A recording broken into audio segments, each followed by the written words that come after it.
तर विधानसभेतील राड्यावर राज ठाकरे यांनी टीका केलेली आहे। काय अवस्था झालेली आहे आपल्या महाराष्ट्राची असा सवाल त्यांनी उपस्थित केलाय।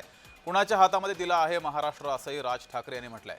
भविष्यात विधान भवनात आमदारांचे खून पडले तरी आश्चर्य वाटणार नाही असं सुद्धा राज ठाकरे यांनी म्हटलंय।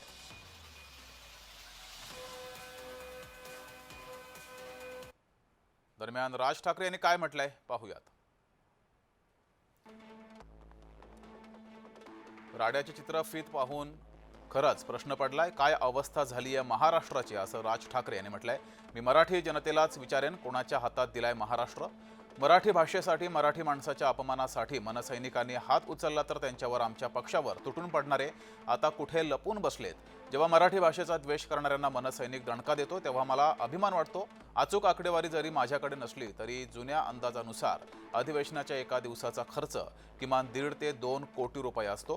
हे पैसे तुमच्या व्यक्तिगत शेरेबाजीसाठी वाया घालवायचे का असाही सवाल उपस्थित केलाय। महाराष्ट्रामध्ये इतके प्रश्न प्रलंबित आहेत, राज्याच्या तिजोरीत खडखडाट आहे, कंत्राटदारांची देणी रखडलेली आहेत, जिल्ह्यांना विकास निधी मिळत नाही। आज अशा लोकांना जर माफ केलं गेलं तर यापुढे हे प्रमाण मानून भविष्यात विधान भवनामध्ये आमदारांचे खून पडले तरी आश्चर्य वाटणार नाही। सरकारला आव्हान आहे, तुमच्या स्वतःच्या लोकांवरही कारवाई करून दाखवा। जर ती तुम्हाला करायची नसेल तर हरकत नाही, मात्र मुजोर मराठी द्वेष्ट्यांना मनसैनिक हात सोडून सरळ करतील तेव्हा अक्कल शिकवू नका असं राज ठाकरे यांनी म्हटलंय।